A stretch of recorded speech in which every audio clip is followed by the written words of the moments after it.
வணக்கங்க. இன்றைக்கி குழம்பு பொடி எப்படி செய்யலாங்கிறத பார்க்கலாம் இந்த வீடியோவில். வாங்க நம்ம வீடியோக்குள்ளே போகலாம். இதுக்கு தேவையான பொருளெல்லாம் இங்கே எடுத்து வச்சுருக்கிறேன். நாட்டு கொத்தமல்லி 250 கிராம், கடலைப்பருப்பு 50 கிராம், ஜீரகம் 30 கிராம், உளுத்தம்பருப்பு 40 கிராம், மிளகு 20 கிராம், புழுங்கல் அரிசி 40 கிராம், வெந்தயம் 25 கிராம், கருவேப்பிள்ளை ஒரு கைப்பிடி அளவு, மஞ்சள் 15 கிராம், பெருங்காயம் 10 கிராம். முதல்ல இதை ஒவ்வொன்றா வறுத்து நம்ம எடுத்துக்கலாம். முதல்ல நான் கொத்தமல்லி போட்டு வறுத்துக்கிறேன். இந்த எல்லா பொருளையும் வறுக்கிறதுக்கு ஒரு அடிகனமான கடாயை எடுத்துக்கோங்க. அடுப்பை ஆரம்பத்திலேருந்து கடைசி வரைக்கும் சிம்மிலேயே தான் வச்சுக்கணும். அப்போ தான் எல்லா பொருளும் சீராக வறுபடும். கொத்தமல்லியை கொஞ்சம் கொஞ்சமாக கூட போட்டு வறுத்துக்கோங்க. ஒரு 250 கிராம் கொத்தமல்லியை ஒரு 2 தடவை வறுக்கலாம். ஒரேடியாக போட்டுட்டிங்கன்னா உங்களுக்கு சீராக வறுபடாது. வறுபட்டதும் நல்ல வாசனை வந்துடும். அந்த சமயத்தில் எடுத்து ஒரு பாத்திரத்தில் கொட்டிக்கோங்க.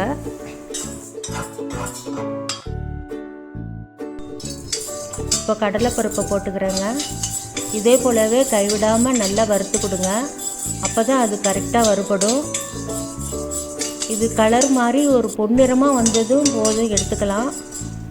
ரொம்ப டார்க்காக வறுபட வேண்டாம்.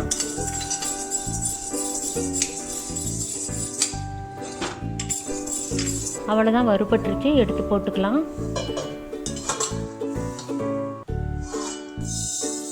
அடுத்தது உளுத்தப்பருப்பு போட்டு வறுத்துக்கிறேன். இதுவும் கடலைப்பருப்பு போலவே பொன்னிறமாக வறுபட்டால் போதும். டார்க்காக வறுக்க வேணாம். அது வறுக்கிறப்பவே உங்களுக்கு வாசனை வரும். இந்த வாசனை வரும்போது எடுத்து கொட்டிடுங்க.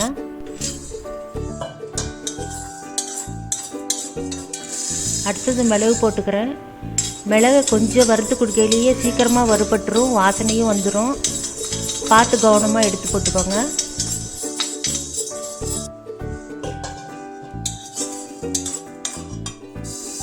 இப்போ அரிசியை போட்டுக்கிறேன்.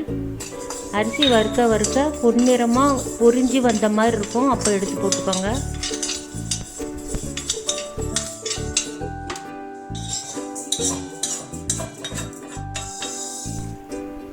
அடுத்தது வெந்தயம் போட்டுக்கிறேன். வெந்தயம் வறுபட்டதும் நல்ல ப்ரௌன் கலர்லேயே மாறும். இந்த சமயத்தில் எடுத்து கொட்டிக்கிட்டால் கரெக்டாக இருக்கும்.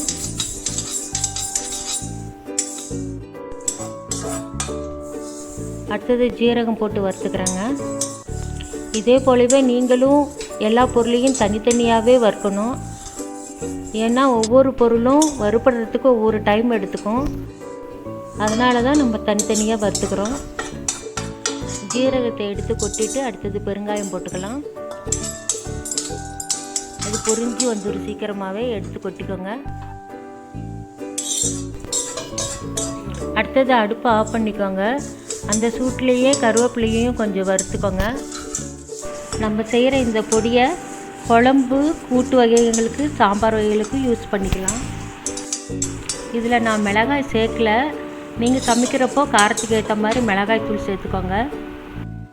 இப்போ நம்ம அரைச்ச எல்லா பொருளையும் ஒன்றா சேர்த்து வச்சுருக்கோம்.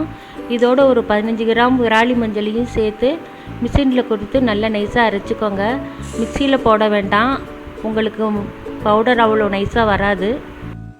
இந்த குழம்பு பவுடரை ஒரு காற்று போகாத மாதிரி ஒரு டப்பாவில் எடுத்து வச்சு மூடி வச்சு யூஸ் பண்ணிங்கன்னா 4-5 மாதத்துக்கு கூட வாசனையாகவே நல்லாவே இருக்கும். இந்த குழம்பு பொடியை நீங்களும் செஞ்சு வீட்டில் யூஸ் பண்ணி பாருங்கள். குழம்பு டேஸ்ட்டாக வரும்.